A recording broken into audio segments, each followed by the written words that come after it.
This is our league, and this is your league. From the 55-yard line on CFL America Radio and the Sports History Network.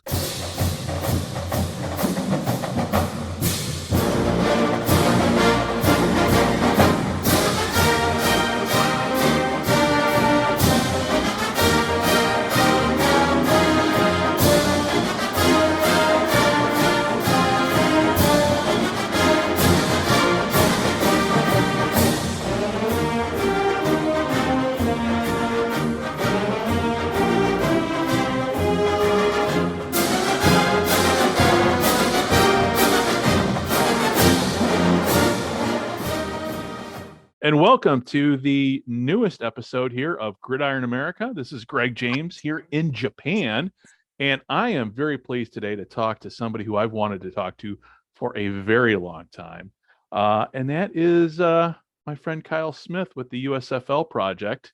And we are talking. We are stepping back into the DeLorean, is Arnie, the football dude, football history dude, likes to say. And we're stepping in the DeLorean and we're going back to the 80s to talk us some USFL. And when it comes to leagues, comes to defunct leagues, the USFL is near and dear to a lot of hearts, including mine, but especially Kyle and the guys at the project. And Kyle, thank you very much for joining me here during March Madness. And as we talk, we got. Oh, thanks for having me. I appreciate it. It's been a long time coming, hasn't it? It has been. And I thank you for doing this during a time where we're both up. It's both the timing is perfect because we're not either too tired or neither one. I'm not like trying to get up, like getting up too early, or you're going to bed too late. It's like right in the sweet spot. So, but hey, how are things looking for your school right now with the game? Where are we at with you're watching you got the game on in the background there. How are we doing basketball wise? You know what? Let's do a live update right now. We've got FDU, Fairleigh Dickinson University, now up by 2. Oh, sweet. And final quarter or final half? Yeah, final half, about 17 and a half left to go in the second half, and Fairleigh Dickinson has made a run, and we're excited about it. I'm envious because my alma mater has never even sniffed the tournament. So my alma mater has sniffed the tournament a couple of times, but it's few and far between. So shout out to the University of Wyoming. We hope to get back there soon. Nice. Jim Kick's old school. Yes. Yep. Yeah, Jim Kick and Jay Novacek. Yeah. And God, somebody else right now. The name's escaping me. One of the stars in the NFL. You know what I'm saying? Give us about 5 minutes and we'll come up with it. Right. Well, now one of the stars of the current XFL is Brian Hill. Oh, I didn't realize he went to. Yeah, Brian Hill is Powder River Letter Buck. Wow. And it's funny because Wyoming, I mean, their stadium there, I know we're digressing here, but you don't think of Wyoming about football, but then you see that stadium and you're like, oh, man, if I lived in Wyoming, man, I'd be buying season tickets and it's a beautiful. Not only is it a beautiful stadium, but the backdrop of that stadium with the mountains and everything is just amazing. Yeah, it really is. Now, in Wyoming, the tailgating kind of takes precedent over the game. Sometimes it's similar to TCU because I lived in the Fort Worth area for a while. Yeah, and the tailgating actually takes precedent, but they are the Wyoming Cowboys fans are very passionate, which is a word that we'll get into later as well. But yeah, they're very passionate. They love the school. They support the school because it wasn't too long ago that they were talking about Wyoming possibly dropping to, at that point, 1AA. Really? Now it's a different name now, but I'm like you. It'd always be 1AA or 1A to me because that's what we grew up with. I didn't realize. I didn't know that they were talking about possibly. I'm glad they didn't. I mean, it's, do you think they'll ever make it? Do you think at this point, the way the SEC is going, you think they'll ever make a push into Wyoming to try to get schools like Wyoming? Because I can see that's where we're going, or becoming a Big Ten school.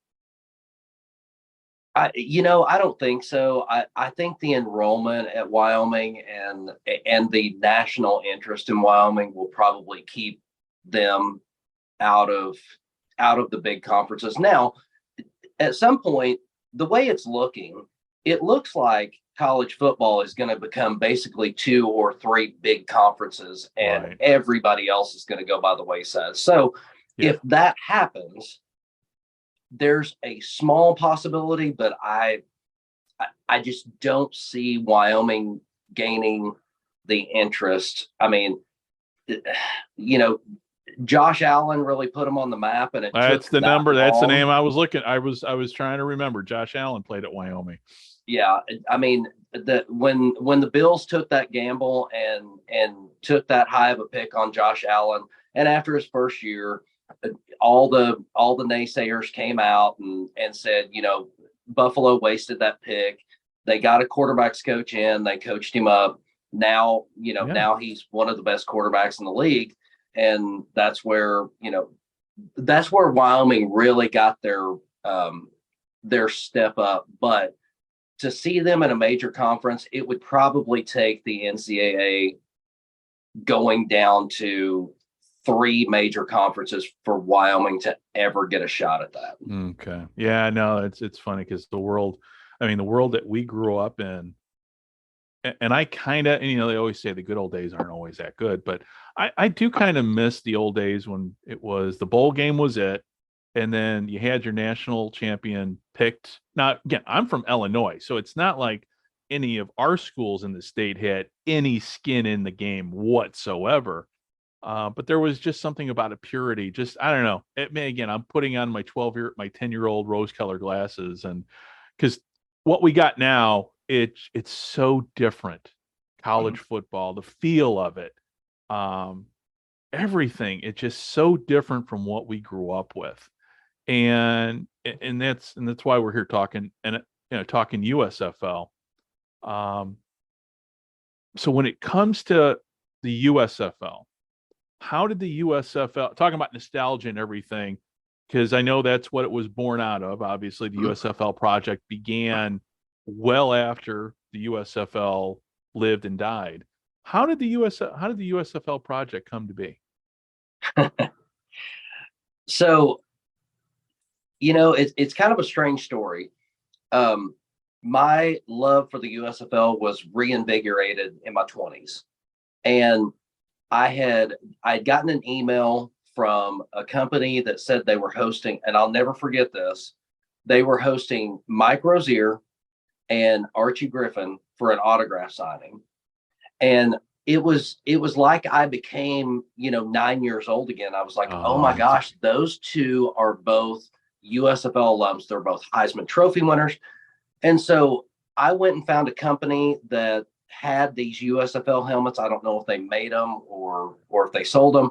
I ordered a couple. I contacted the company who was doing the signings, and I sent those 2 helmets off to the signings. When I got them back in the box, it was like, I'm literally like opening Christmas presents. I was like, I know what's in here, but I haven't seen it. Right. Because, at that time, they weren't sending pictures of, the signed items and stuff like that. So I'm opening the box, and it's just like Christmas. And when I pulled them out, I pulled out a beautiful Pittsburgh Maulers helmet signed by Mike Rozier in white, and a beautiful Jacksonville Bulls helmet signed by Archie Griffin, signed in jet black. And I decided to start the USFL project. Now, I started the USFL project as a page, and then the group came later, and I'll talk to you about that here in a minute. But I remember, that's how I stumbled across the USFL project, was finding the page. Yeah, and the page was started. Here was my ultimate goal. Are you ready for this big multi-million-dollar idea that I had that was going to just take over the world, and I was going to end up being Times Magazine Man of the Year. Here's the idea.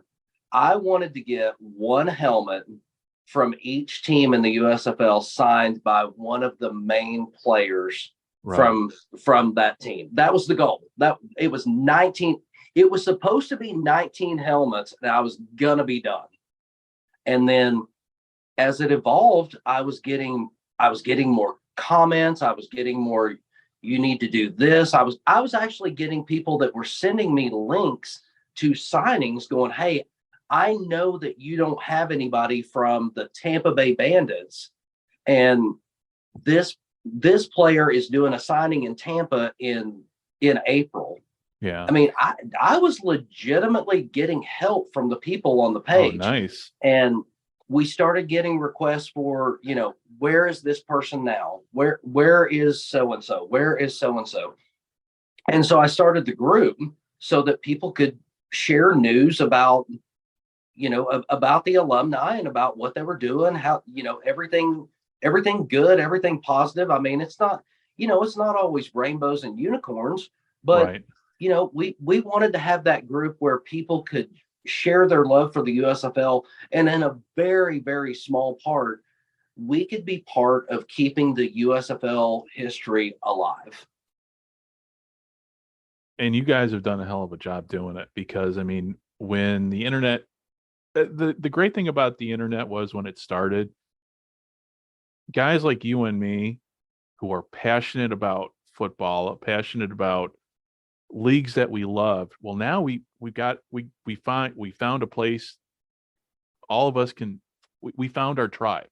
And that's, I remember when I stumbled upon the USFL project, I'm like, oh, wow. Okay.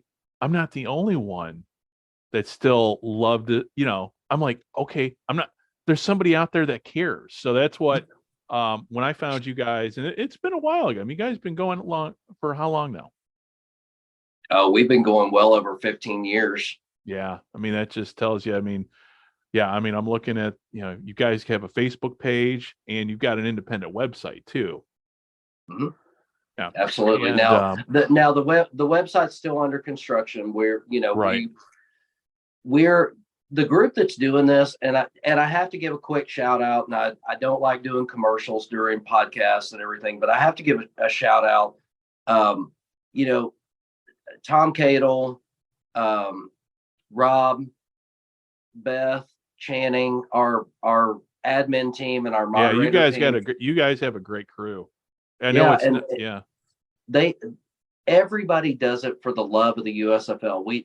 Nobody gets paid, nobody makes a dime. I mean, it's all on our own time, but I legitimately have the best team I could have possibly assembled. If I would have gone out to ZipRecruiter and put out, an ad to come up with this admin team, I would not have come up with a better admin team that I have right now. Oh, nice. Yeah, it's too bad you guys aren't making money. Thank God you're doing it for free, because that's really the best way to do any of our football fandom stuff. But yeah, I am retired and kind of looking for new work. So I'm like, oh no, you guys aren't paying any. Oh man. But I'd definitely be happy to join your team if a spot were available, because much like you guys, it's just the nostalgia. It's the nostalgia, the memory. I mean, you and I were talking before we hit the record button, I can still vividly remember where I was as a kid when I first heard the USFL was starting. That memory is kind of more fuzzy, but I vividly remember watching that very first USFL game. And it was the Chicago Blitz, the Washington Federals. Mm-hmm. It was a rainy day. Hohensee was the quarterback for the Federals. Greg Landry was the quarterback of the Blitz. And he had George Allen on the sidelines. And as a kid, 15-year-old kid, remembering a lot of these players from back in the NFL during the 70s, it was like there was that moment. And again, I was watching the game.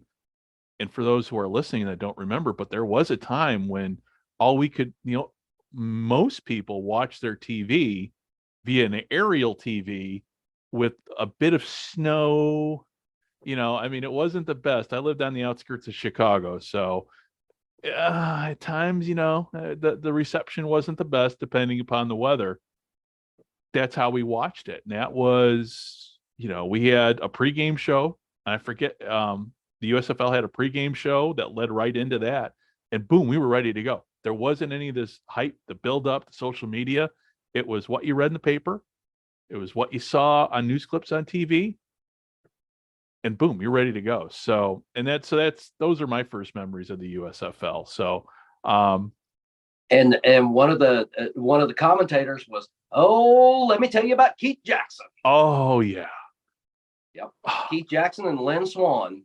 And Jim Lampley was at the studio. Yes, he was. And let me give a quick shout out to Mike Hohensee. He is a great fan of the USFL Project. He's I followed Mike because he was USFL alumni, but he's actually a very great motivator, and I love seeing his posts about motivating young athletes. He's still involved in the game. Yeah, I was going to ask you, what's he? And I'm because he was head coach of the Chicago Rush for years. Mm-hmm. I saw him coaching. Is he still in the Chicago area? Is he still coaching, or is he? I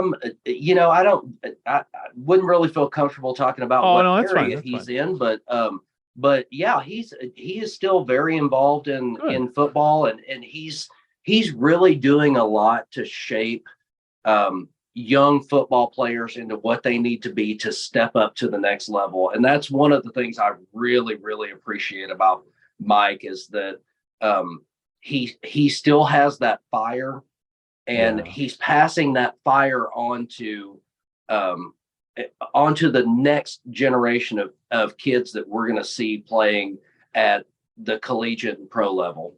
Well, that's cool. Yeah. I always enjoyed him as a coach of the Rush, because that's where, saw him play obviously for the Federals. But for me, being from Chicago, he's very well known. He's very well known in Chicago, for his time with the Rush. And unfortunately, we're not talking Arena Football League, but there's another league too that people still have a great passion for. And our buddy Tim Capper on the Sports History Network, he does his Arena Football League podcast too. So shout out to Tim if he's listening. He's got a great podcast. I'll tell you what, I own 2 Arena Football League mini helmets, and they're both signed by the man, the myth, the legend, and somebody who's become a dear friend to me, the sack man, John Corker. Nice. And they are from the Miami Hooters. Oh, one of the best names ever in football. It was that was just like Hooters, and then you see the I remember when I first saw that, I'm like, the Miami Hooters. That's a great name. It's a great name. It was a great concept, and since the Arena Football League's coming back, the Hooters should invest again. They should do that again, because that is a great concept. Oh yeah. Bring it. You know what? And it's much like here in Japan. So in Japan, the team names are based upon the company that sponsors them. Mm-hmm. So that'd be a great concept for the Arena Football League. Throw the company name in there that sponsors the team, like the Hooters, like Hooters Wings. Thinking, because here in Japan, our football teams, like with the X League and everything, it's based on the company. The Fujitsu Frontiers, you've got the Panasonic Impulse. But yeah, for the Arena League moving forward, maybe they'll think, hey, maybe we should, slap a company logo on there. Hopefully that will help it stick around for a lot longer than hopefully it'll make for a successful comeback. So yeah, and 2 things. One, I don't know if this is still the case, because I followed minor league baseball for a long time, and I followed professional baseball, obviously, but I went over a lot of years ago, probably 15, 16 years ago, and I was a guest of Bobby Valentine, and he was the manager of the Chiba Lotte Maroons at the time. Yeah. I don't know if that's still the team name. Yeah, still a team name. He's a legend here in Japan. Yeah, I spent 6 or 7 days over in Chiba with him, and got a whole a whole new appreciation for baseball, because when you listen to the fans in the crowd and they have different chants for every single player, Oh yeah, it's incredible to listen to that stadium. it is. Yeah, it is. The baseball here is so entertaining to watch. With the World Baseball Classic, watching there've been 5 games here in Japan. I watched 4 because the Japanese team is so dominant that I thought the quarterfinal game with Italy was a practice game, because the Japanese team is just completely unstoppable. So, but yeah, you see this baseball, and with baseballs being such a national passion here, and I know people maybe have heard me do my other podcast, Gridiron Japan. There's 3 of us over there that host that podcast, and it's John Gunning with the Japan Times. It's BJ Beatty, former star of the Obic Seagulls. And we're like, man, football could be so big in this country. And you see what baseball is here, and it's just, we always lament that it's like, oh, man, football could be so big here because of the teamwork. It just represents everything about Japan that the Japanese hold dear: teamwork, self-sacrifice, not putting your numbers above somebody else's numbers, at least theoretically. I mean, we know, you and I both know back in the States that a lot of football players don't quite think that way, but that's so. Yeah, the funny thing about Japan was Bobby was the first one that taught me that cold sake is actually the higher end sake. Yeah. Because Americans do what they do, and they Americanized it. And so they started creating, doing this warm sake. And the warm sake is actually the cheap stuff. The cold sake is the way to go. And I did not know that. Yeah. But I got a great education from Bobby on a lot of things. Yeah, it's funny. Last night, my father-in-law was over. He's 85 years old, can barely walk, but he's doing good. He brought his shochu over. Like, you want shochu? I go, no, that stuff will fuck me up when it. And Japanese beer. I'm sure you had when you were over here. Then you're full of Japanese beer. Japanese beer here is the best. Though with that said, I do miss at home with the craft beers, because there's so many. America has changed so much in the last, say, 40 years. We'll use 83 would be a good starting point, because that's when the USFL started. That trying to describe to somebody here in Japan what the beer select, I go, it's just we have too many choices in America, but that when it comes to beer, that's okay.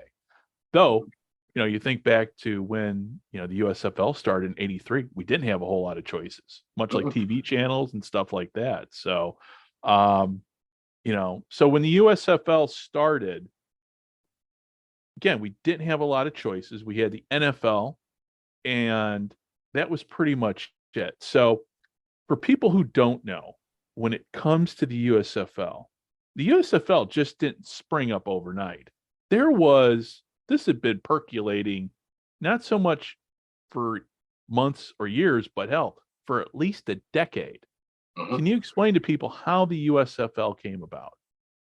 So David Dixon, who is a genius, in my opinion, he had the idea for the United States Football League in the 60s. And he moved forward with this plan to create a new league, basically to go head to head with the NFL. Now, what happened is during that point, the NFL basically offered him a franchise, which became the New Orleans Saints. And so David Dixon became very involved with the New Orleans Saints for almost 20 years, maybe even a little over 20 years. And then when he got out from the Saints, he was like, this idea still works. And so he went to several different investors and said, hey, I've got this idea for a spring football league. And let me say this. When we talk about spring football leagues, there are a lot of people today that don't realize how much influence the USFL had. The USFL was not going after players that the NFL let go. The USFL was going after players that were actively involved in the draft. And you can see it when you look at the history of the USFL. You look at Jim Kelley, Steve Young, Irv Eatman, Sam Mills. I mean, they now Sam Mills is a great case for the USFL because he was a player that was shunned by the NFL. They said he was too small. They said he was too light. They said he couldn't play. And the USFL said, come on, come over here, come play. And we actually, and again, in a very, very small part, we actually got involved in the campaign last year to get Sam Mills inducted into the Pro Football Hall of Fame, which he should have been inducted in the Pro Football Hall of Fame 10 years ago. And I'm being very, very gracious on that.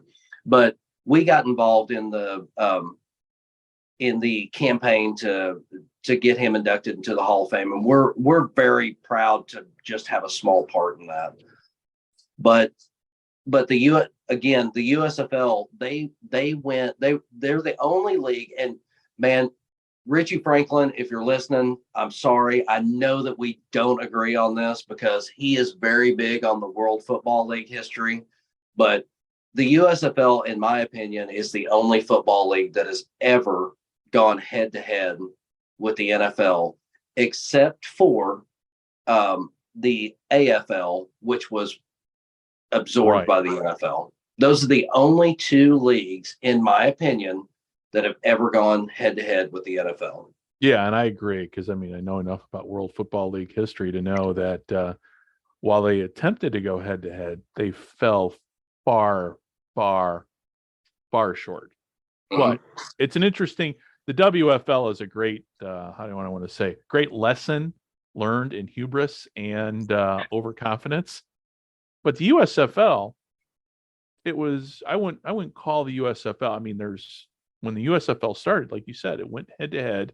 It grabbed talent immediately and served as a wake up notice to the NFL that, hey, just because you have them, don't think, don't get too comfortable with yourself, because back at that time, salaries were really low. The stadiums that we have now were just completely science fiction back then, because back then in the say late 70s, early 80s, about half the league played in baseball parks. And when the USFL, there is a moment in football history where you kind of see things really changing. And when the USFL came on board, that's when the world that we know now started to exist, started to come into being. Yeah, exactly. Because the salaries in the NFL would not be at the amounts that they are without the USFL, because the NFL finally had competition, and the USFL, to their credit and to their detriment, the USFL was paying players what they should have been paid, and maybe even a little bit more.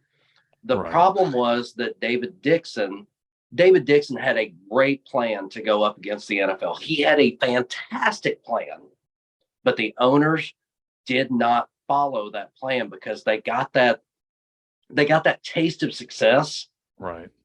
And then they started spending. And, you can look at the original 12 teams and see that they just overspent. I mean, the Michigan Panthers, they bought basically the Pittsburgh Steelers offensive line. Mm-hmm. They just went out and bought them. And, as much as the Panthers are beloved, the owner of the Panthers was part of the problem, along with the other owners. They got that sweet taste of success, and they went out and started overspending, and that's part of the demise of the US. Part of the demise of the USFL started in the first season, whether people want to acknowledge that or not. It was in the first season when the owners were overspending that the USFL was already starting to go downhill with such a great product. Yeah, I mean they were maxing out the credit cards that they had and then some. And a lot of these owners, well, maybe on paper they looked financially good. The reality is they were cashing checks that their bank accounts could not. They were writing out checks that their bank accounts could not possibly cash. They were robbing Peter to pay Paul. Right.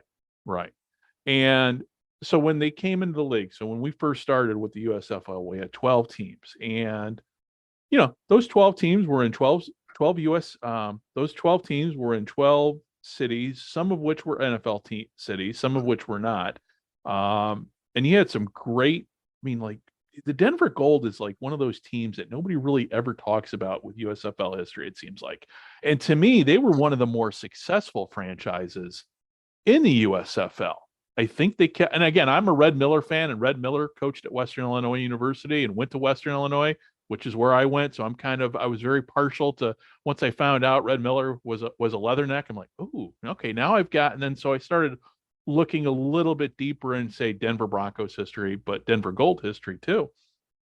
But with the franchise, they were one of the more relatively successful ones. Would you agree with that? I mean, am I wrong on that? No, I absolutely agree with that, because they had great attendance almost through the entire 3 years of the USFL. They went through a major coaching change when Craig Morton ended up taking over. Yeah. I mean, they went through a lot, and those fans did not care. They showed up and they rooted on that team, no matter who was in charge, no matter who was on the field. The Denver Gold are probably one of the unsung heroes of the USFL, because that town embraced that team, and they put them on their shoulders, and they tried to carry them. They really did. Yeah. And then you go to the another extreme. You put a team out in LA, put the Express out there, and you put them in, you know what? I mean, you put them in the Memorial Coliseum, and obviously that, at least visual wise, when you tune in to see a game, I mean, you might have 20, let's just say hypothetically 20,000 or 30,000 in a game. It's still going to look like nobody's at the game, unfortunately. But as it turned out, really nobody was going to those LA Express games. And that's the problem with the cities that have entertainment. Yeah. And I'm gonna pick on LA, but I'm gonna pick on another franchise, because it's just one of those cities. There's too much to do. LA, the people have shown time and time again that they don't care about professional football. There are too many entertainment options in LA. They're out dining, they're out traveling, they're out hiking. There's too many things to do in LA for LA to substantiate any kind of almost professional sport. The only exception is the Lakers, because the Lakers have that history, and there will always be fans at Lakers games. The Clippers have just come about in our lifetime, because I mean, the Clippers were like one season away from getting, moved somewhere else, because nobody was going to Clippers games. Yeah. But the other city I see in our conversation is Orlando. They took the Washington Federals, moved them to Orlando, and there's way too much to do in Orlando. The nightlife, the scene, everything. And I think you're seeing that with the Orlando Guardians of the XFL now. The people of Orlando have way too many options that they're just not going to go to pro sports. So when Washington moved to Orlando in terms of attendance, so the attendance in Orlando pretty much fall flat on its face, because that 85 season in my memory is still fuzzy, because that was college years. I don't remember. Yeah, college years. That again. I think with Orlando there were a lot of different problems. The fans in Washington wanted them to stay. I don't really well. I've got a little bit of an idea, but I'm still kind of piecing that story together. Yeah. But the fans in Washington did not want to lose the Federals, and I think Orlando came in presenting a option that wasn't really there, because Right. if you remember, Howard Schnellenberger was supposed to be the coach of the Orlando Renegades. Yeah, that's right. And he came in and then he abruptly left. And luckily for the Renegades, they got Lee Corso, who, Right. Yeah. Fabulous man, good head coach. He just couldn't do anything with Orlando, probably because the team was out partying at all hours. I don't know. But yeah, LA, Orlando, those big cities, they, with the nightlife, they struggle. Yeah. If you don't handle your business and don't, make sure that the guys are, Right. in by 10 o'clock or whatever, those are hard cities to have pro sports in. Yeah. And then we had the Chicago Blitz and the Arizona Wranglers. Two, in the annals of sports history, it's one of the strangest stories ever in terms of franchise moves and relocations. And to me, I look at that right there, and when I look at all that happened there, very symbolic of, in many ways, why the league eventually went away, because you had it just seemed the ownership situation with both of those franchises just still boggles my mind after all these years. How they were able to swap franchises, and ultimately, Chicago wasn't around in '85. Yeah, and that franchise swap shouldn't have happened, but unfortunately, that's one of the many things that the USFL is remembered for. And I guess historically, it's it's kind of neat to look back on. I mean, there's a lot of different things with the USFL. There were a lot of innovations with the challenge flag, the Right. this, that, the other, that you can look at the USFL, the franchise swap between Chicago and Arizona, the Breakers being the only team in professional history that have held the same name but have been in three different cities: Boston, New Orleans, and Portland. Yeah. I mean, there's just so many oddities with the USFL that make it great. And I think that's why we're passionate about it, because there's so many things that came out of the USFL that were oddly fantastic. And it was, and it's still like, to me, the greatest what if.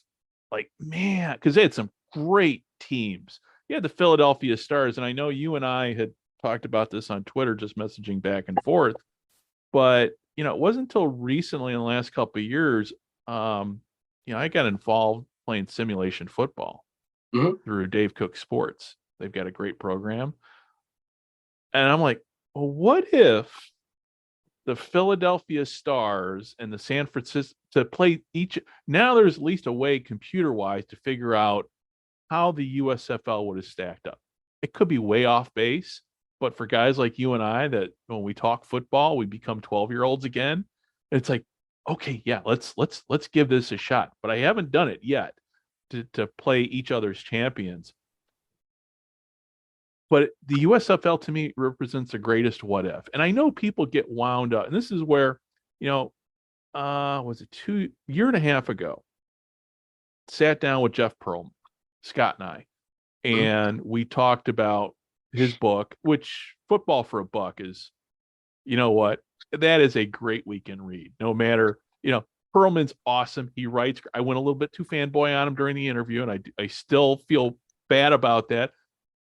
But when I talk to great authors for books I love, I talked to Brett Forrest last week talking about his great book about the XFL, Long Bomb, which, if you haven't read, or for people who have not read the book, it is well worth reading, because it's much like Football for a Buck. It's a great tale, and you just walk away from it going, okay, now I better understand.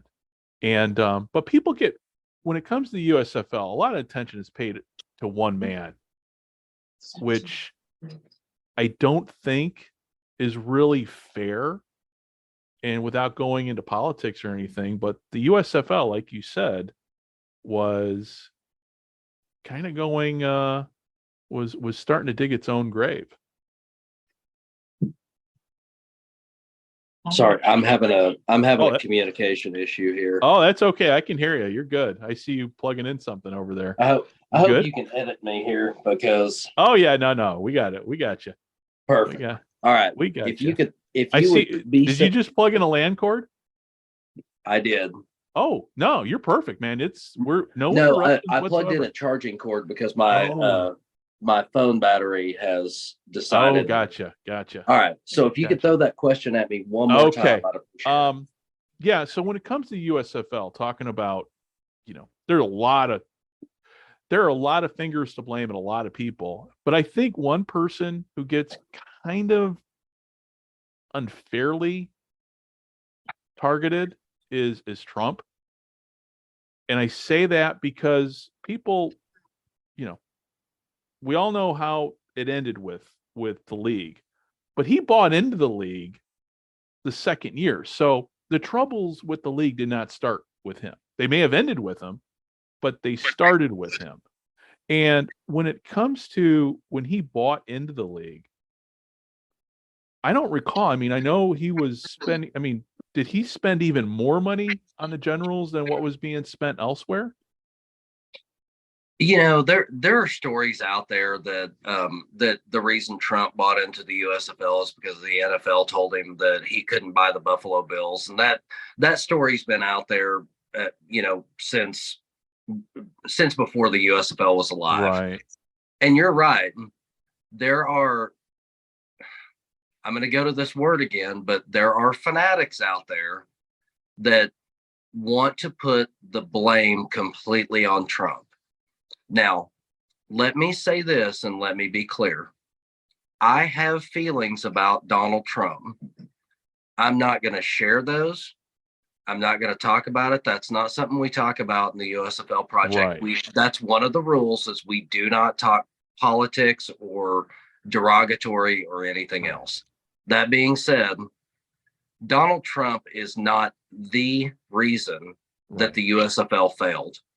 There were a ton of different problems. And again, it goes back to the owners not following the Dixon plan. And had they followed the Dixon plan, right, I don't think this would have been an issue. But they didn't follow it.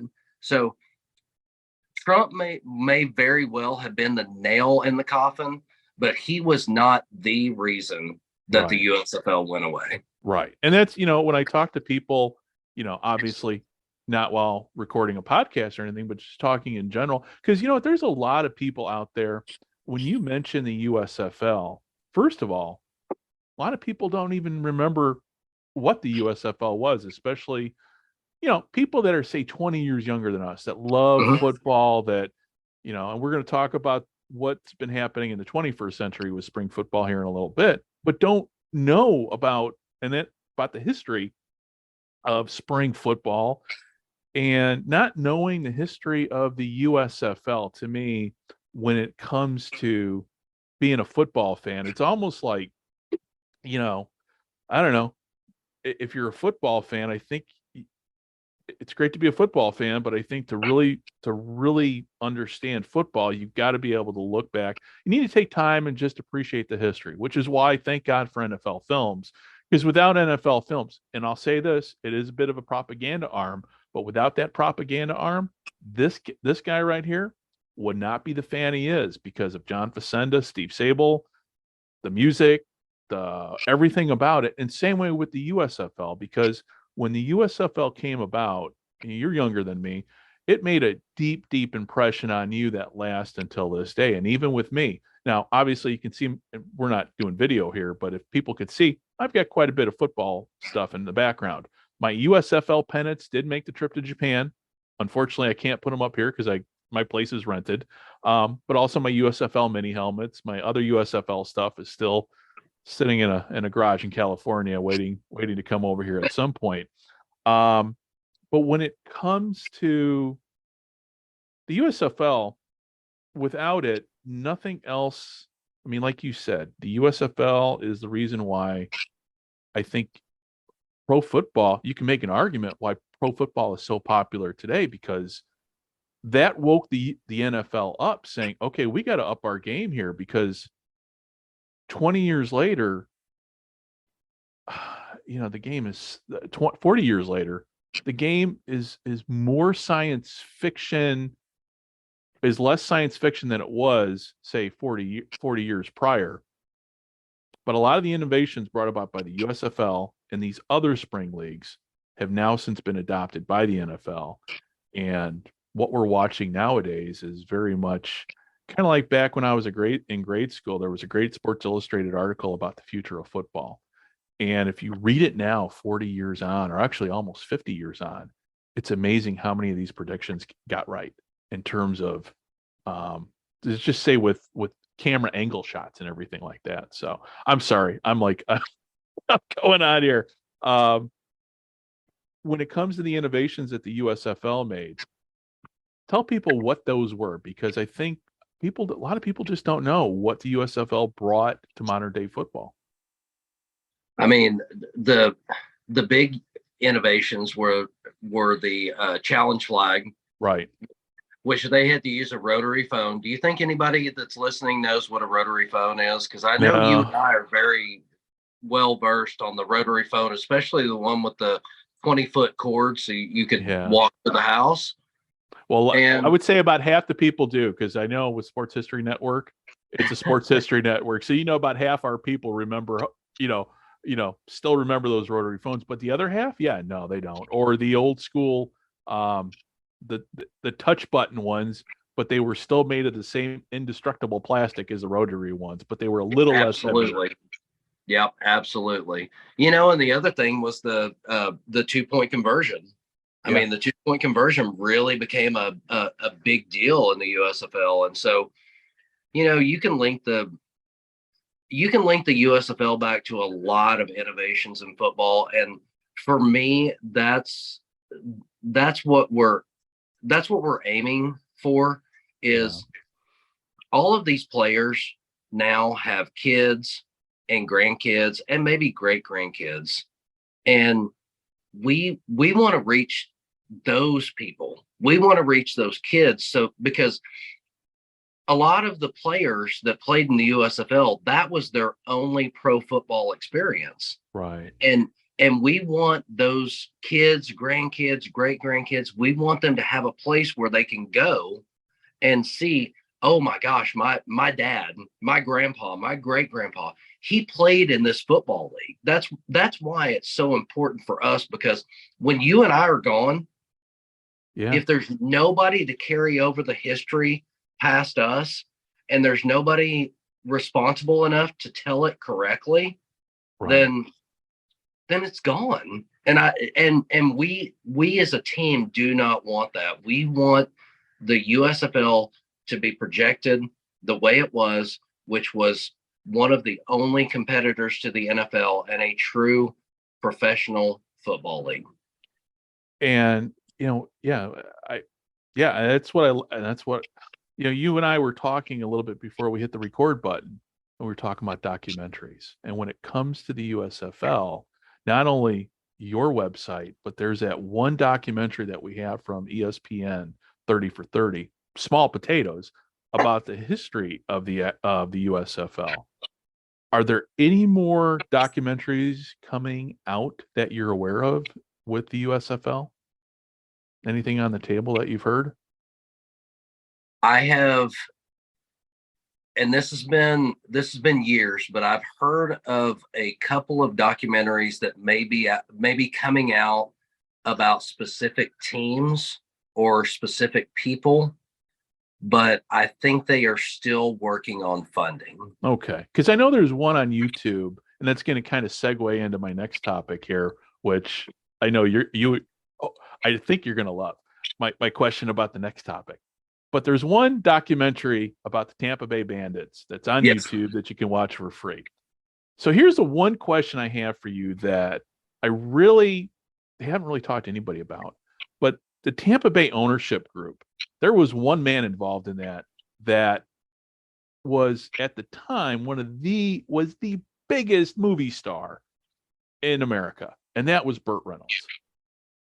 And his involvement with John Bassett, and John Bassett is another. I mean, without John Bassett, I don't even know how to. I'd have to let you maybe take the floor on that one to describe John Bassett, how legendary a figure he is in sports, not only with the World Football League, but with the World Hockey League. I'm sorry, the World Hockey Association. But he owned the Tampa Bay Bandits, and Burt Reynolds was part owner of that.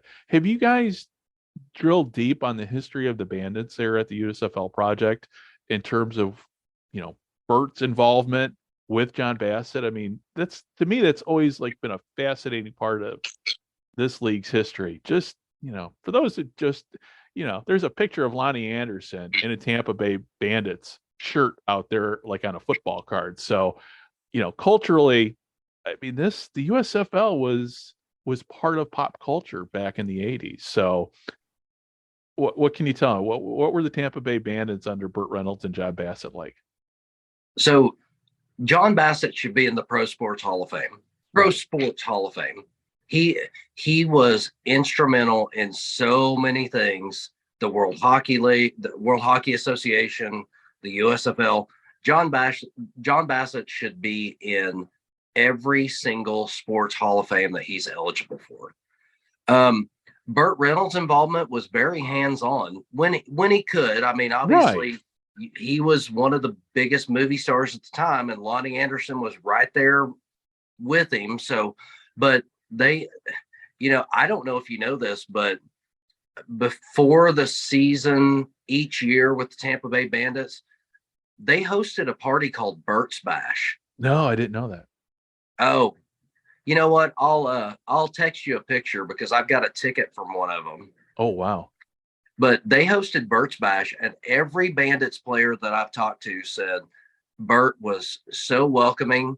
He had it at the stadium, and then he would have one event at his house where he would invite all the players over, and they would go and hang out and everything else. But Burt and Lonnie were very, hands-on. They wanted to know what was going on. If you watch that Bandits documentary, you see Burt a lot, and you see Burt a lot in the stadium because he wanted this a lot. I mean, he was a Florida State alum. He played football, and Burt, really wanted this to work. And the thing is, with that team, they let Steve Spurrier coach. They were smart owners. They let Steve coach.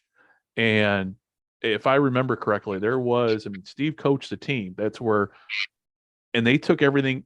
And that Tampa Stadium, the big sombrero, they were one of the leaders in league attendance pretty much the entire run of the league.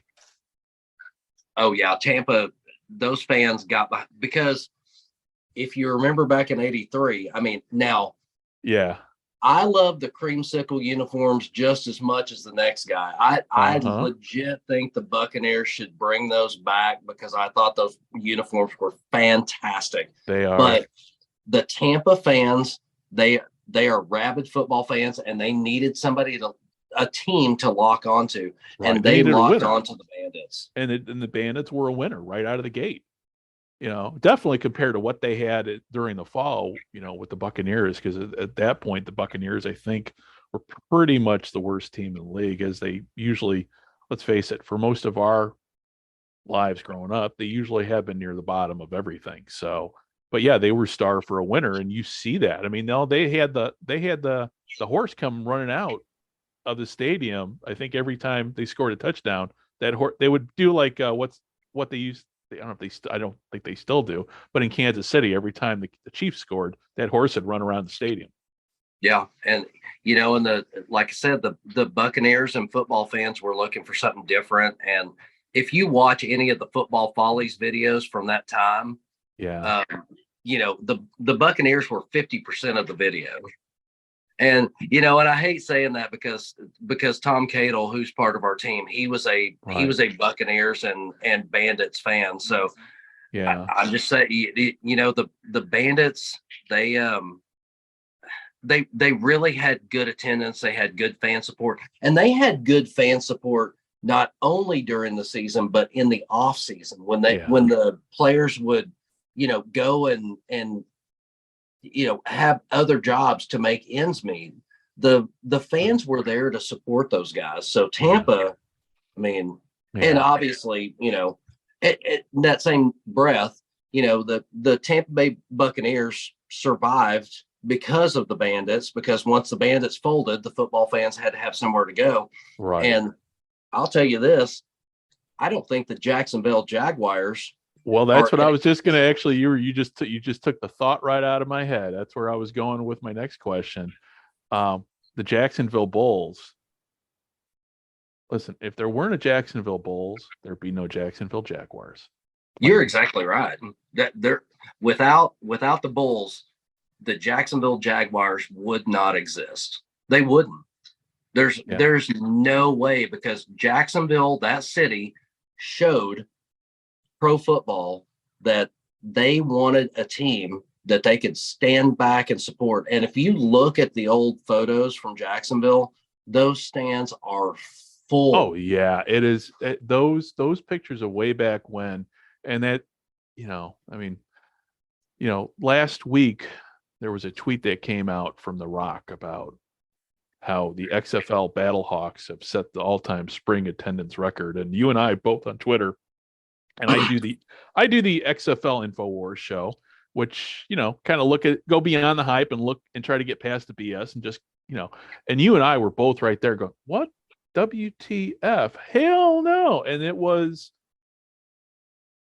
that the Jacksonville, they blew all records, because how much it was, over 70,000. I forget the actual total, and they played at the time it was called the Gator Bowl. What was the attendance for that game? What was the attendance for the highest attended? What was the number for the highest attended game in the USFL?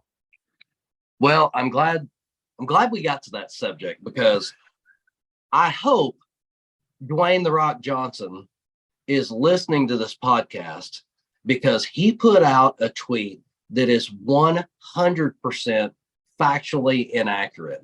He said that the St. Louis Battlehawks set the spring league attendance record at 39,000. Well, Dwayne, if you want to go one-on-one with the mediocre one, then let's go.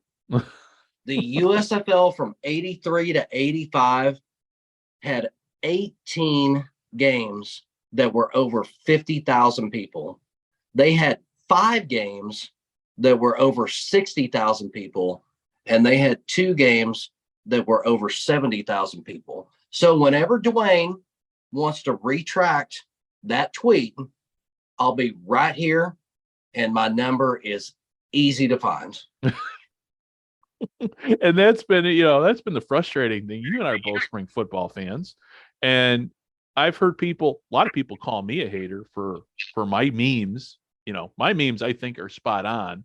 I don't mean to demean. I just like telling the truth through funny memes. I mean, that's it. The reality is what the reality is. And you're sitting here, and I do love your hat. It's an old school. It's a 47 relaxed fit Dallas Renegades hat. Yep. I love that hat. And I love that style. I got a whole bunch of the same style. I don't have any XFL caps, but I love the powder blue too. So, which to me, when it comes to the XFL, I'm still upset that the Roughnecks aren't wearing Oiler blue, but Oiler Columbia blue.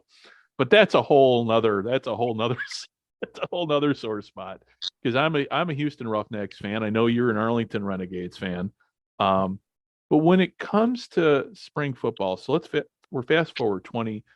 So here we are. We are the first XFL. We obviously know how that all fell apart. But then we move forward almost another 20 years, and it just seems like memories are very, very short when it comes to spring football. We know why spring football in 2000, not only in 2001, but even 10 years before with the World League of American Football. Neither one of those succeeded, and there's a variety of factors, but it seemed to me it was either fan apathy, bad marketing, Vince McMahon, bad ratings, but when it comes to the USFL, didn't have that. They had great marketing, they had great ratings, they had great attendance. But now, fast forward even further, and here we are in 2023, and in the course of the last 5 years, we have seen. Okay, help me out here. I'm going to count. So we got the All-American football. We got the Alliance of American Football gone. That was 2019, I want to say. Yeah. Okay, so 2020 XFL version 2.0 failed. And you know what? I'll just call it a draw because pandemic just destroyed everything. Okay. And then we also in there we had Spring League, and then they repainted, and then they slapped a new coat of paint on and took over the USFL. Became USFL 2.0. And you and I know when that came. I mean, I'm just going to tell you my reaction. I'm like, okay, that's not the real USFL. They're just borrowing. It's great. You guys want to honor them. What you're. Doug Flutie came. I'm like, okay, but it's a new coat of paint. It was the Spring League, but just with the new coat of paint. And then and then the XFL 3.0 coming out. So to me, it just seemed, and I sound exasperated because, listen, you and I both love football. When we're not talking, we're talking back and forth. Hey, you watching the game? Yeah, I'm watching the game. It's enjoyable football between the lines. I have no complaints because right now we're at a point where we ain't got much football. We got basketball. We got a lot of other sports competing for our attention. So it's nice to have that game. I know the Brahmas are playing right now. After you and I get off here, I'll be watching the very last part of that. But here we are. These spring leagues, it just seems to me, have not read their history books, have not learned from the past. Would you agree on that? I mean, I hate sounding like a lawyer putting you under cross-examination with the "isn't it true" type thing, but I think you and I are on the same page when it comes to that, because you and I both get frustrated when we see hyperbolic statements coming out by The Rock saying, "This is the greatest ever." I'm like, okay, but yeah, have you guys read a history book? And when he makes a statement like it's the largest tenth ever in spring football, and then the reaction on social media that goes along with it, oh yeah, it's the greatest. It's like, oh my God, it's just I don't know. Maybe I'm just getting old. Maybe that's it. Just getting old and exasperated. Well, remember The Rock is a hype machine. So he grew up in professional wrestling. Right. So he watched his dad in televised, set up matches. He's this is the only thing he knows. And when he succeeded in wrestling, he went to acting, and acting is all scripted. And this is the only thing that The Rock knows. And I get it. I understand. But there's two things that hold the spring leagues back. And before I get into that, let me be clear. I've watched all of these spring leagues, from the USFL to the World League of American Football, to the Spring League, to the XFL, and I will probably watch a couple of games in what is this new USFL. Yeah. And you want these leagues to succeed too. I mean, that's the thing. You want these leagues to succeed because these are kids we're talking about that want to make it to the next level, and these are jobs online. So neither you or I want to see any of these leagues fail. No, I mean, I don't want to see any of the leagues fail, but I want them to do it right. Right. And right now, I see two things that hold the spring league back. One, if somebody would just go back with the USFL or the XFL and pick up the David Dixon plan and see how it works, I think they would be fine. But the bigger problem is the NFL is a monopoly. Yeah. And it has been for years and years and years. Nobody is going to compete with the NFL unless they, I don't know, unless they get that funding and follow a certain plan. There's nobody that's going to compete with the NFL, because They are and have been a monopoly for a long time. Yeah. And back when the USFL came into being, the NFL wasn't near as monopolistic as it is obviously today. It's nothing like, I mean, the NFL was really just a fall league and that was it. It wasn't a year-round league with a network and a constant hype machine. Every day, the NFL, Dan Patrick, or is it Rich Eisen, one of the two, said, the NFL gives us a narrative every day, even during the off season. Yeah. But the USFL, they were the only one really. The AFL challenged, and there's people throw the AFL out all the time. Mm-hmm. And I was born in the 60s.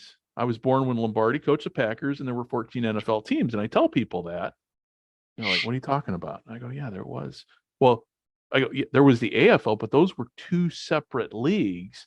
And the AFL, just compare, it's literally apples to oranges as to where we are now. People say, well, the XFL can do this. Yeah, the XFL can do it, but the plan that they're following right now, I don't see a plan. Version 2.0 of the XFL seemed to have a plan. It seemed to be well thought out. Vince McMahon had the ownership, but he was hands off. Ultimately, he's the one that owned, he's the one that made the final decision. But as it was going along, I was impressed by how they did things with that second version. The AAF, and I like to call AAF XFL 1.5 because that was Charlie Ebersol's, that whole thing for that league came out of his dad's experience. But XFL 2.0 seemed to have their shit together. Obviously, pandemic completely destroyed everything. Hell, we almost lost the CFL, I think, because of it. But the CFL is a whole different conversation unto itself because it just seems to survive. It can be lit on fire, trounced on, but yet they come back. I don't, but they have billionaire owners up there now that seem to be hopefully going to bring them, make the CFL into what we all hope it can be.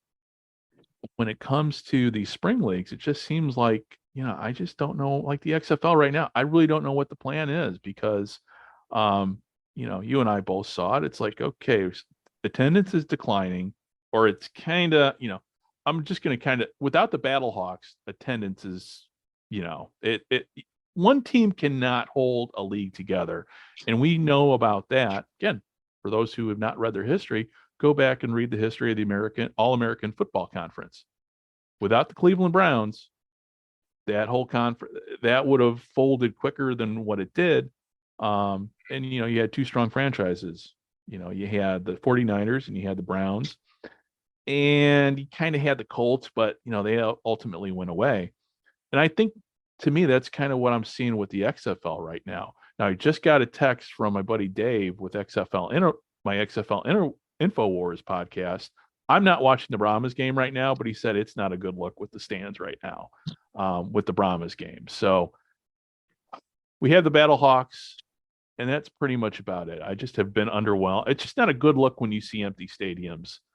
And nowadays we are so fragmented when it comes to TV watching. It's not like the old days with the USFL. When the USFL started, we had 3 channels, and that was it. And I think that was part of the reason why the USFL was able to succeed because they were on ABC, and ABC fully committed to that league. And if memory serves me right, and this is where, as I was thinking before we went on, did ABC, was USFL, did ABC commit to the USFL for the fall 80, for the spring 86 and 87 seasons? I don't recall. I don't remember the story on that. There were talks about ABC being a part of it, but ABC was the one that had committed to the USFL from 83, 84, 85, and there was talks about 86, but of course 86 came and went really early. But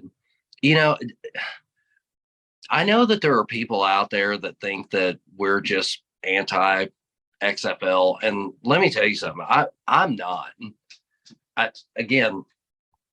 watch the games. I watch them as a passive fan, but there is in my opinion, a fascinating documentary on Peacock, and it's called The Monday Night Wars. And Oh, I have it is not seen this about- one. Have you seen it? No. Oh, The Monday Night Wars is fantastic. Oh, okay. Now tell me more. Tell me more. It details the WWF at the time, WWE, going up against World Championship Wrestling when there were two major wrestling promotions and they were Right. fighting for, fans, attendance, everything else. But the thing I like about that documentary is it not only tells you what was going on at the time in each episode, but it Right. shows you the ratings. And that to me is key. It's showing you what the ratings were for each show as things happened. And Right. it's Okay. a long documentary. It's broken down into parts. I want to say it's probably 18, 19 episodes. Oh, but wow. but they jump into okay. a lot of different things that were going on when these two major companies were going head to head. Okay. And that's the problem is the NFL has not had a major competitor since the USFL because these guys aren't following different plans to try to build. They've got to build viewership. And I'll give the XFL all the credit in the world. They're moving their TV schedule around. They're trying to get different games and different time slots so that they can get more viewership. But at the end of the day, if you don't come up with some type of plan to try to do this full time, and I'll say this too, the XFL has an investment group that's behind them. Right. You know what I know about investment groups? They like to make money. Investment groups like their money and they do not want to lose money. And I can tell you right now that cord will be pulled really quickly if the XFL doesn't turn some type of profit or at least show that they can turn some type of profit. Yeah. And, we're reaching, talking about ratings and everything, and people get hung up. And this is what frustrates me. So we see the ratings that come out, and, there's a lot of spin that gets put out by the XFL media. I'm not going to name names, but, you and I both know who that is. And we've talked about that offline. You know what? It's great. I understand you're trying to spin the positive on ratings. Well, but in this time slot, but here's the bottom line, at least in my opinion, your overall numbers are dropping. And the one thing I hear constantly, and I understand why I hear it, but hey, we don't know what the streaming numbers are. Like, okay, you've got a point. But as somebody who has to stream, I'm over on the other side of the world. I have to use a VPN to actually access, ESPN Plus. I know this much about the XFL when it comes to streaming. I have to physically go look for that channel to get the XFL games on ESPN Plus. It's not like I'm flipping through the channel, sitting down on my couch going, okay, what's on? Flip, flip, flip, flip, boom, football game. So, yeah, I'm sure the numbers obviously are going to be higher with streaming, but I don't know, just based on my own experience trying to figure out where to find the games, I don't think the ratings for streaming are going to add that much of a boost. And even if they do, listen, I harp on this, and Kyle, am I imagining things? But when you've looked at those ratings, has the USFL games, have they beat the Real Housewives in the ratings? Because every time I see it, it just seems like Real Housewives is always right above the highest rated game. And I'm just like, listen, you need to be able to beat out your competition in cable. It's great you're in the top 50, but man, if you can't beat out a Real Housewives on Bravo, then yeah, I don't see it as a win. I mean, it's not a loss, but definitely not a win. So that's just my take on it. Well, here's my take on it. And, I may have shared this before. I may not. This may be breaking news. I don't know if you've got a sounder, but for me, these XFL fanatics, and again, there's a difference between being passionate about football and being a fanatic, because the word fan is a derivative of fanatic. Yeah. For me, these fans are paying to watch practice squad football with better uniforms. Mm-hmm. I mean, I love that these guys are getting a chance. I love that they're getting paid to play pro football. I love that. Like deep in my heart, I love that these guys are getting a chance. Yeah. But as my dad would say, you can polish a turd, but it's still a turd. Yeah. I mean, these people are praising practice squad football like it's the next best thing, and it's not. Right. If the XFL wants to make a splash, go after the people that are going to be in the NFL draft, or the NFL draft in April. Go after. Yeah. Go sign somebody that's going to be in the first round and go make a splash. If the USFL wants to do the same thing, go do it. But you're not going to make a splash signing these guys that have had their opportunity and let it go. Right. I mean, the CFL figured that out years ago. I mean, they knew they couldn't spend money, but the one time they had decent owners, they had owners with really deep pockets of money back in 91 with John Kent. They signed Rocket, but they knew, listen, this is just to get asses in the seats. We know we can't we can't afford this guy for too long, so let's give him. But yeah, the USFL and the XFL, if they really want to be taken seriously, they'll make a splash. I mean, really, money talks. But right now, we are watching. We're watching to use a good baseball analogy, we're watching maybe single A or double A ball right now, and I think double A ball might be a stretch. I mean, the but the CFL. Listen, I love the CFL. I mean, it's from the 55-yard line. We're CFL fans, but we are really, realistic to know that, a lot of these guys, I mean, this is in many ways with the CFL, I equate it to AAA baseball. Yeah. These are some great guys, but, then you got your double A's. But when it comes to like XFL fans, I mean, USFL fans to me have always had a great sense of humor. Same with CFL fans. Self-deprecative, it's like you can laugh at yourself. XFL fans are just, I'm big on my memes and everything, but I think my memes speak a lot of truth too. But they do not, they take this a little bit overly seriously when it comes to their fandom going, we've seen this on Facebook, all these plans for expansion, and God love them, maybe they just got too much time on their hands or what have you. And I understand their passion, but guys, hold the phone on expansion. Before you can expand the league, you need to have a league that at least gets 10,000 people in asses in the seats consistently for every game. Yeah. This 6,000, 7,000, 9,000 stuff, it just ain't going to work with only one team in St. Louis, making up the difference. It's just not going to work. I mean, no, you're right. You're exactly right. I mean, St. Louis can't carry that entire league. Right. And, and to further our conversation from before, and I apologize, this is the only name I can come up with on the free agent list right now. But if the XFL or the USFL wants to make a splash, go make an offer to Dalton Schultz. He's one of the best free agents that still doesn't have a team right now. He's a tight end. I know that's not a sexy position. Right. But if they want to make a splash, go through that NFL free agent list and make an offer to Dalton Schultz. Or Lamar. Yes. Make an offer to Lamar Jackson. Yeah. I mean, you know what? I hear OBJ's looking for something to do. Right. I mean, go at least. I mean, especially The Rock. He grew up in the wrestling world. He grew up in the promotion world. He grew up in the look at me world.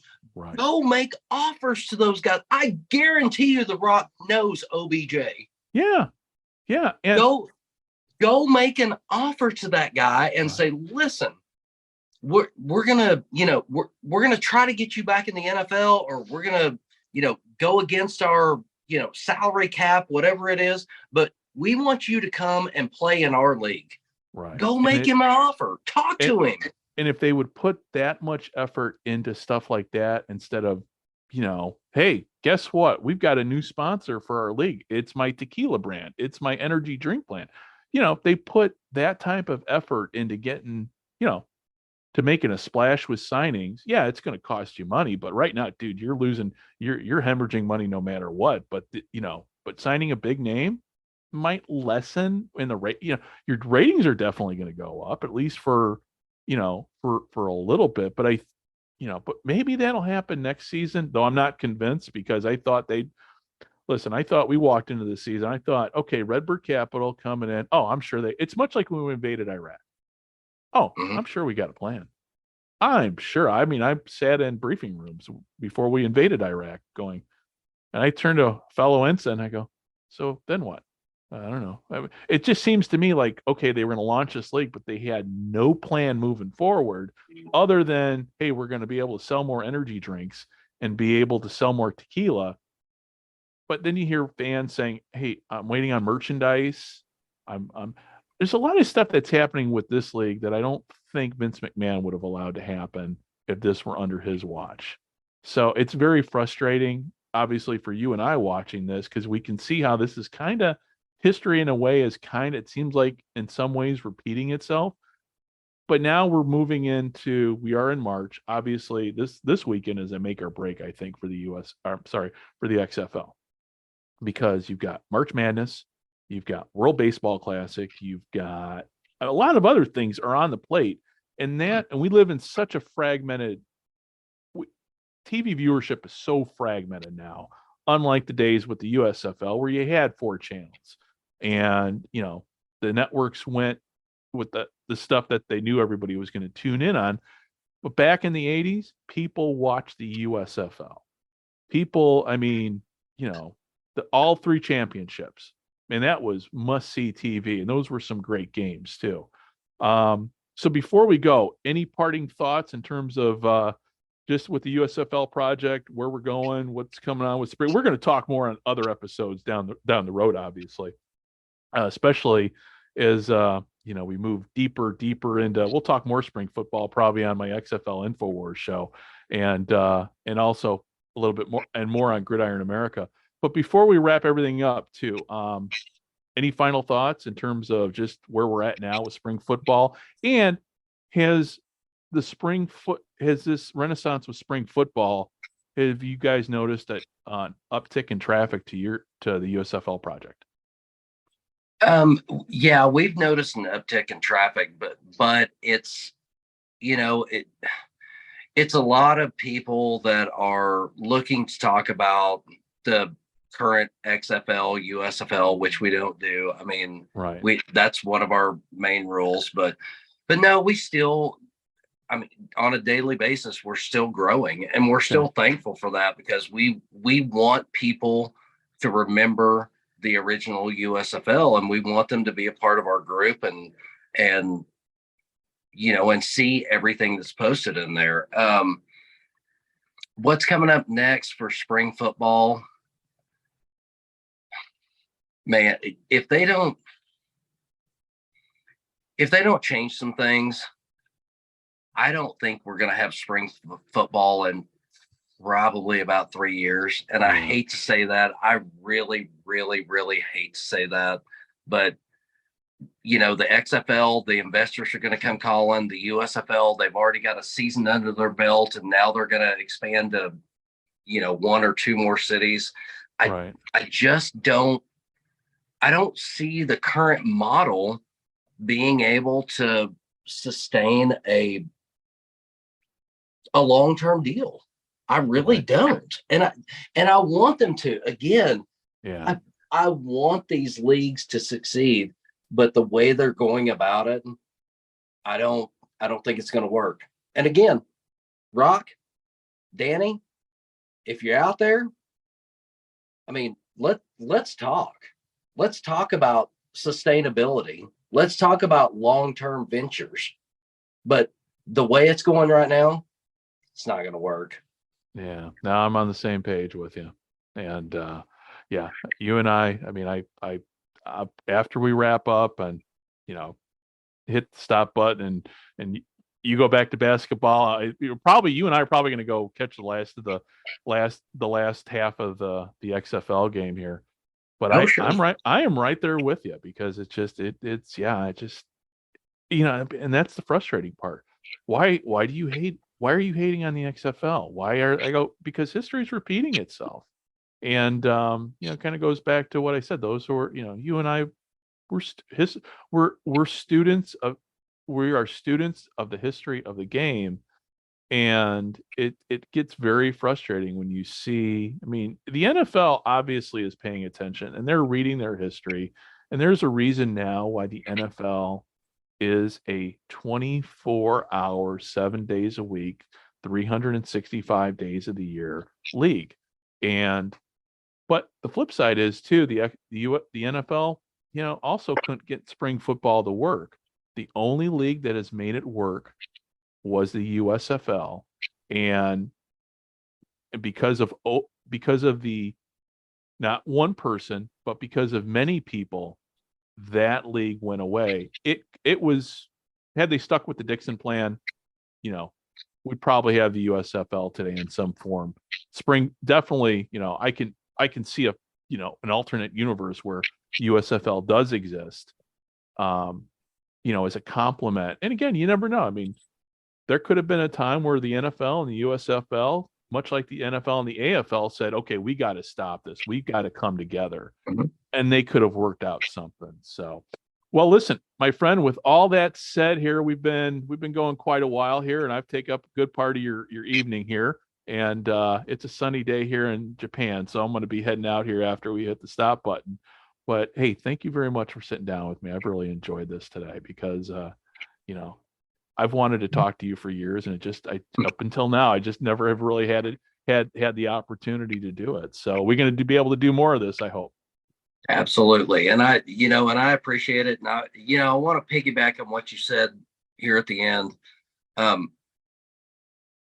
The people that see us as XFL haters, they have to realize that we understand business.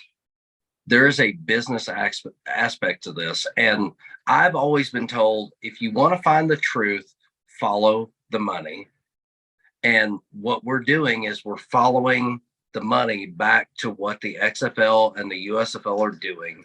Right. And again, right now, I mean, we want this to work, but it simply from the outside, because we're not insiders, from the outside, it doesn't seem to be working. So we're not haters, we're realists. Right. And everything is, and the XFL works between the lines. Cause I mean, I'm not, the quality of play, while obviously it's not NFL, CFL, or even college football, it's still football. And these kids are out there busting their tail to get noticed, and they're playing with heart. So on the field, you and I have never voiced a complaint. Actually, there've been some innovations the XFL is trying that I kind of like. Yeah, but it's outside the lines that that's how it's always been with these leagues. Outside the lines, it's been the business people that screw it up for the people that are playing, that are and that's what happened in the 70s with the World Football League, the 80s with the USFL, the 90s with the World League of American Football, and so on and so forth. So with all that said, Kyle, on behalf of Kyle and myself, thank you much. Kyle, thank you very much for sitting down with me, and let's have another conversation very soon. I appreciate it, my friend. Man, I appreciate it. Thank you so much for having me on, and let's go. All right. Before we let you go here, man, tell everybody how to find the USFL Project and see all the great things on there.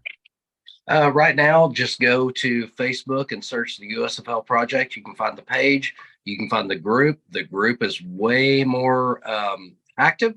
So go to the USFL Project on Facebook and join our group. There's a couple of rules, but we would absolutely love to have you. All righty. Well, thank you very much, Kyle, for sitting down with me, and for everybody listening. I'll be talking to you very, very soon, as it's my life here in Japan has been going. I've been able to sit down with everybody, somebody once a week talking football history for for Gridiron America. And, hopefully soon we're going to have a World Football League conversation coming up. Scott will be back with us. It's just a matter of time zones and challenges and all that kind of good stuff. It's really interesting too, Kyle, before I let you go. Lining up things in Japan with time zones and talking back to America, for me, it's very cathartic. I mean, this is in many. I'll be blunt.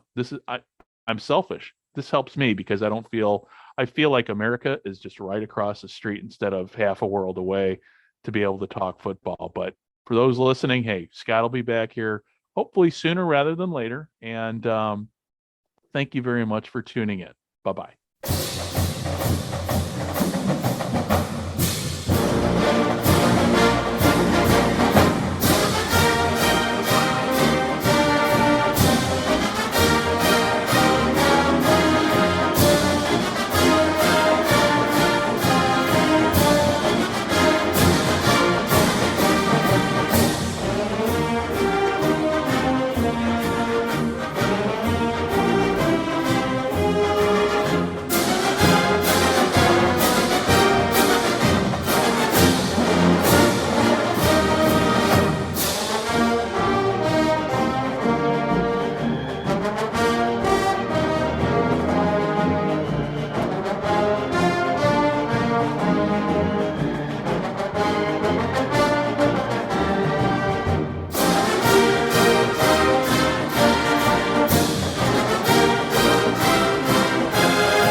This podcast is part of the Sports History Network, your headquarters for the yesteryear of your favorite sport. You can learn more at sportshistorynetwork.com.